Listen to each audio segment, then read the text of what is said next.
Estamos de volta ao nosso Tira Dúvidas, que conta agora com a participação do professor Cledson Pereira, de História, e do professor Leonardo Greco, de Geografia. Lembrando que você pode fazer sua pergunta pelo telefone fixo ou enviando uma mensagem para o nosso WhatsApp, nos números que estão aparecendo na sua tela. Enquanto você envia mais dúvidas para a gente, vamos celebrar as aulas de História? Professor Cledson, tudo bem? Tudo bem, Dani. Seja bem-vindo. Obrigado. Conta pra gente aí, quais foram os temas das suas aulas hoje em História? Hoje a gente teve uma overdose de História, desde de matéria, de disciplina em tempo histórico, né? A gente começa lá na Roma Antiga, com a consolidação do Império Romano, desde o início até a sua queda. Aproveitamos para falar do surgimento do cristianismo, que foi determinante para a própria queda do Império Romano, do estilo romano de ser. Depois a gente passa para o Brasil, das rebeliões nativistas do século XVII, rebeliões que ocorreram em solo brasileiro, algo que não era comum acontecer naquele período. Eles não desejavam nenhuma libertação do Brasil em relação a Portugal, apenas maior autonomia política. Depois passamos para um período muito tenso, que é o período da regência, com várias e várias rebeliões acontecendo ao mesmo tempo no Brasil, devido à fragilidade do governo daquela época, e terminamos no século XX com um movimento de contracultura, movimento de rompimento com a cultura dominante. Então, hoje tivemos uma overdose de história aqui. Muitas aulas aí hoje, né, professor? Muitas. Agora que já relembramos as aulas do professor Cledson, vamos voltar para as nossas perguntas? Vamos lá? E a nossa primeira pergunta desse segundo bloco é uma dúvida de 8º ano para você, professor Cledson. Qual o motivo de tanta instabilidade no período regencial? Vamos lá. O período regencial ocorre de 1831 a 1840, um período que o imperador Dom Pedro II era o imperador, mas não poderia governar devido à pouca idade. Afinal, ele foi nomeado imperador com 5 anos de idade e, pela legislação, só poderia assumir de fato o trono aos 18. Então foi criado um sistema em que regentes vão governar em nome deste imperador. Este vácuo de poder que foi gerado pela fragilidade do sistema fez com que grupos particulares quisessem exercer este poder de acordo com seus interesses. Como o governo não tinha como combater estes grupos políticos, este período foi extremamente tenso, sempre com o governo extremamente fragilizado, ocorrendo diversas rebeliões no período. Ok, obrigada. Vamos para a próxima. Nossa próxima dúvida agora é uma dúvida para Geografia, uma dúvida de 1º ano. Professor Leonardo, a estrela d'alva seria um satélite natural de Vênus? Não, pessoal. Essa é uma confusão que muita gente faz e muita gente também acha que, por exemplo, a estrela d'alva é uma coisa e Vênus, a estrela d'alva é uma estrela, né? E Vênus é um planeta, né? Mas, na verdade, a estrela d'alva é uma outra denominação que as pessoas dão para Vênus, popularmente dizendo. Significa o seguinte, quando você tem aquela noite, aquele início de noite tranquilo, né? Aquele céu limpo, clarinho, tudo belezinha, o primeiro astro que você observa, todo mundo fala, estrela d'alva. Na verdade, você tá vendo o planeta Vênus. Tá? Então, seria assim, antigamente se tinha mais costume de falar, é uma outra nomenclatura que se dá popularmente para Vênus. Tá? Então, nada a ver estrela d'alva com satélite de Vênus, não, esqueçam isso. Tá? Obrigada, professor Leonardo. A nossa próxima dúvida é do Bernardo Lacerda. Ele é estudante do 8º ano da Escola Estadual Tito Lívio de Souza, do município de Betim. Professor Cledson, por que a Revolução Farroupilha continuou mesmo com o reinado de Dom Pedro II? Pergunta interessante. Tenta imaginar o tamanho dessa rebelião. O que vai determinar o sucesso é a força do exército rebelde. O período de 1835 a 1840, que é o final do período regencial, várias rebeliões estão acontecendo ao mesmo tempo. Então você está tendo rebelião no Pará, está tendo rebelião no Nordeste, está tendo esta rebelião muito forte no Rio Grande do Sul. O exército rebelde do Rio Grande do Sul é extremamente poderoso, maior que os outros nas outras rebeliões. Então, o governo regencial, que já era fragilizado, não tem forças naquele momento para exercer um combate a essa rebelião.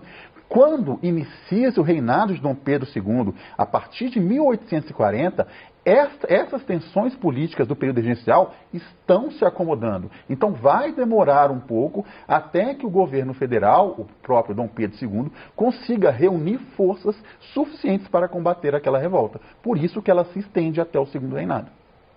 Ok, entendido aí. A nossa próxima dúvida também é para você, uma dúvida de 6º ano.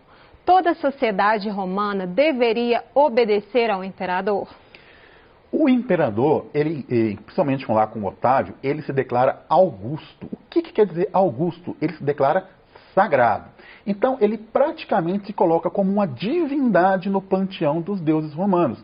Então, a vontade do imperador era praticamente a vontade de um ser divino. Ele é um imperador autoritário e todas as suas ordens devem ser obedecidas sem contestação. Por isso que toda a sociedade romana, inclusive os povos dominados, eram obrigados a obedecer sem questionar as vontades do imperador romano. Excelente, professor Clédson. A nossa próxima dúvida agora é para você, professor Leonardo. É uma dúvida de 3º ano. Podemos considerar a Agenda 21 como um documento que está sendo imposto pelos governos? Não. A Agenda 21, na verdade, ela é resultado, primeiro, ela é resultado de uma reunião de cúpula que houve em 1992 no Rio de Janeiro, onde governantes ou representantes de vários países estiveram reunidos no Rio, né, sob a liderança do então presidente da época, que era o Fernando Collor de Mello, né, para discutir questões relacionadas à preservação do meio ambiente, conciliada com a questão do desenvolvimento. E também essa questão da sustentabilidade ambiental. E essa Agenda 21, a gente pode considerar como sendo uma carta de intenções, um protocolo, né, tendo como base as resoluções da Rio 92, né, em que os governantes participantes, os países que participaram desse encontro, se comprometiam a uma série de ações, individualmente, mas depois pensando no coletivo, né, para concretizar aqueles objetos de discussão da Rio 92. Então, mais do que um documento imposto, a Agenda 21 significa um compromisso coletivo daqueles membros da Rio 92 em concretizar uma postura mais sustentável na questão da gestão de cada país, sempre pensando na preservação ambiental como um todo. Ok. A nossa próxima dúvida agora é para a história, uma dúvida de 7º ano. Quais os objetivos da Companhia de Comércio do Maranhão? A Companhia de Comércio do Maranhão, ela foi criada lá no século XVII para conquistar de novo o monopólio comercial da produção de açúcar por parte de Portugal. Nós temos que lembrar que o início do século XVII, quem está dominando a produção de açúcar no Nordeste são os holandeses. É o mar, ou seja, aquela porção d'água que separa a África da Europa. Se você pegar o mapa da Europa e da África, você vai ver aí que os dois continentes são separados por um mar. Qual mar? O mar Mediterrâneo. Desde lá o Estreito de Gibraltar até banhar o Oriente Médio. Qual a importância deste mar? Quem controla o mar Mediterrâneo controla as rotas comerciais entre África, Europa e Oriente Médio. Por isso que os romanos tentavam de todas as formas dominar as rotas comerciais, dominar o mar Mediterrâneo. Quanto eles finalmente controlam, na maior expansão do Império Romano, eles passam a chamar o mar Mediterrâneo de Mare Nostrum, ou seja, o mar é nosso, o nosso mar. Daí a importância daquelas rotas comerciais. Excelente, obrigada, professor. Vamos voltar para o telão? Nossa próxima dúvida é uma dúvida de 2º ano. Professor Leonardo, quem são os chicanos? Os chicanos. Chicanos. Esses são um grupo são, resumidamente, mas nem tanto, são os latino-americanos que se propõem ou que precisam deixar os seus países e entrar na América do Norte, principalmente Estados Unidos, né? O nome, ouvindo os chicanos, assim, a gente faz logo referência aos mexicanos, pela sonoridade, né? E a gente vai lembrar o seguinte, os mexicanos compõem, assim, a maior parte daqueles que vão imigrar, que vão entrar nos Estados Unidos da América. Só que eles não são a totalidade, né? Vários povos latino-americanos compõem o grupo de imigrantes.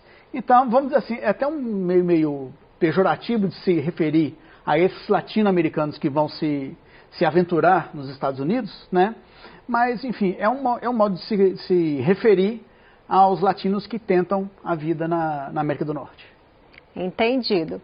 A nossa próxima dúvida agora é para nono ano, para história. O que é segregação? Oh, meu Deus! Um belo trava-língua. É. Segregação quer dizer simplesmente separação, divisão. Por que está sendo usado, essa palavra é tão usada? Porque ela é usada para separar etnias num contexto racista. Usa-se o termo segregação racial para distinguir os direitos de brancos e negros, muito comuns lá nos Estados Unidos no início do século, para determinar o apartheid, que quer dizer simplesmente segregação lá na África do Sul. Então é separação, aqui usado para distinguir de forma racista onde brancos e negros devem viver. Entendi desse trava-língua aí. Vamos para a próxima. Nossa próxima dúvida é uma dúvida de terceiro ano. Professor Leonardo, qual é a importância da educação na sustentabilidade ambiental? Assim como em outros setores da nossa sociedade, a educação é tudo. Vamos pensar no seguinte, sustentabilidade ambiental pressupõe que você vai se conscientizar de dois pontos, essencialmente. Primeiro, que a sociedade deve continuar evoluindo. E que segundo, que para essa evolução ser plena, a preocupação com a preservação ambiental tem que ser uma constante.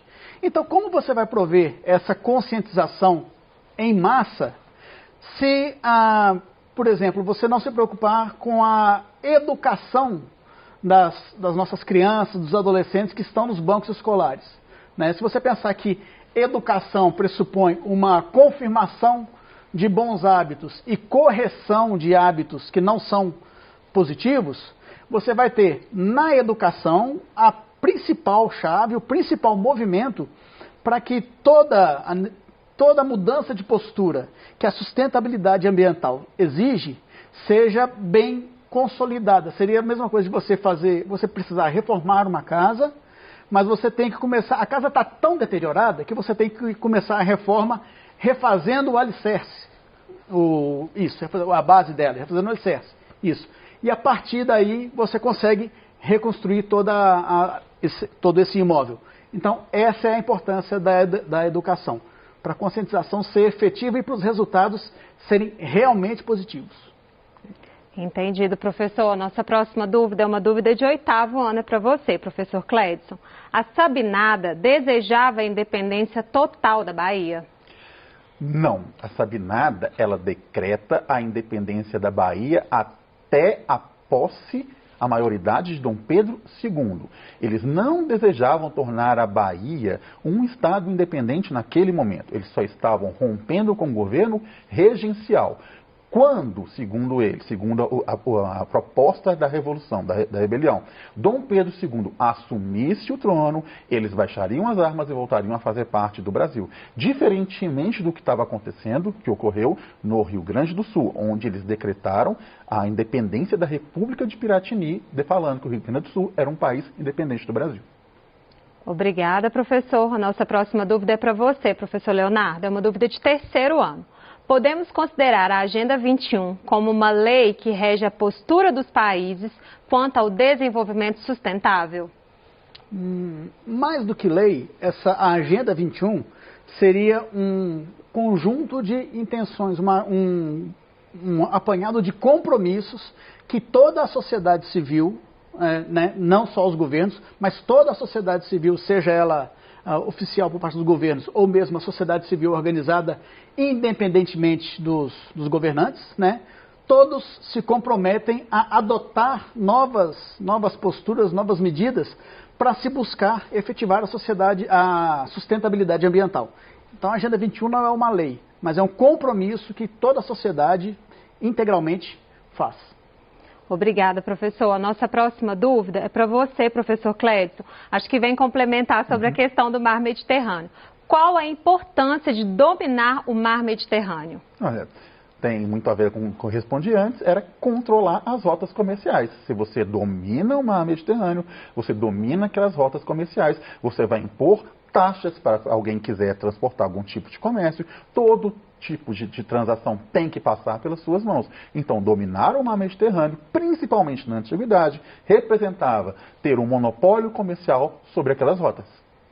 Excelente. Vamos voltar para o nosso telão? Nossa próxima dúvida é para você, também é sobre a Agenda 21.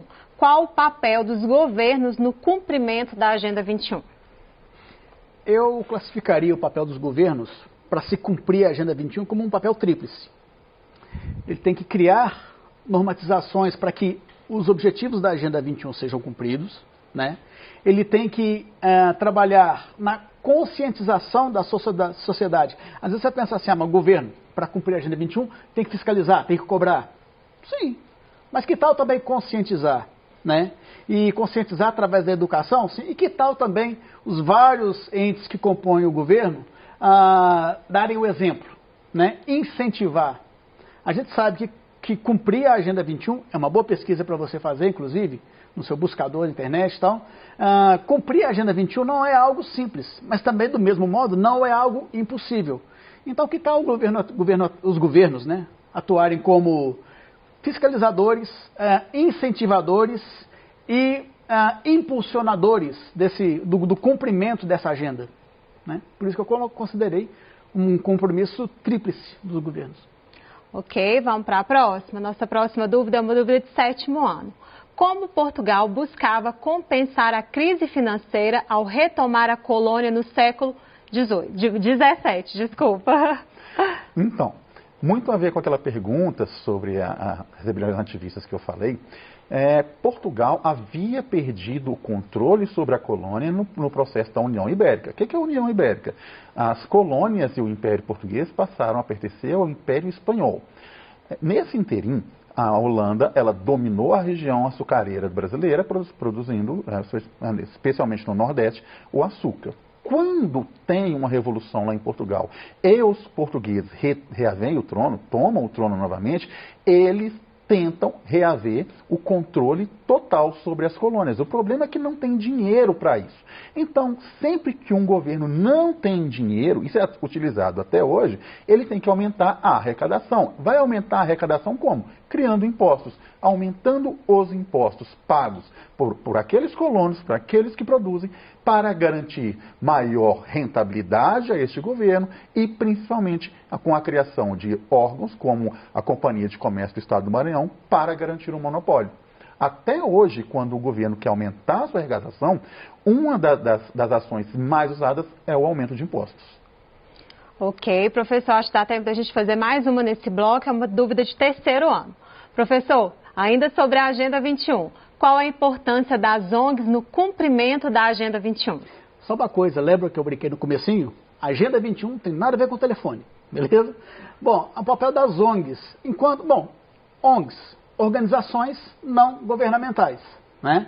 Então, a participação dessas ONGs, ela é fundamental, não só para criar movimentos civis, né, portanto, de caráter não governamental, que vão contribuir para que toda a sociedade tenha condições de contribuir nas mudanças de postura que eu já mencionei, para que a Agenda 21 seja concretizada, né? E também as ONGs são importantes para, vamos dizer assim, contribuir na preservação de direitos da sociedade, né? Então, ao mesmo tempo que essas ONGs vão contribuir para criar campanhas de conscientização, por exemplo, elas também podem chegar junto a, por exemplo, empresários de grandes indústrias e reivindicar para esses empresários mudança nas suas posturas também, nas suas posturas quanto à empregabilidade de funcionários, quanto a procedimentos produtivos, né, modos de produção, e também as ONGs também podem reivindicar junto aos governos maior sustentação da classe trabalhadora, por exemplo, levando em consideração que toda a sociedade é afetada, mais ou menos, quando se promovem mudanças nos hábitos do dia a dia, né? Então, esses seriam os papéis mais relevantes para as ONGs. Excelente, professor, obrigada. Chegou a hora da gente fazer mais uma pequena pausa. Aproveite e participe do nosso Tira Dúvidas. Você já sabe como participar. Ligue para o nosso telefone fixo 31 3254 3009 ou envie uma mensagem para o nosso WhatsApp no número 31 98295 2794. Já estaremos de volta. Não saia daí.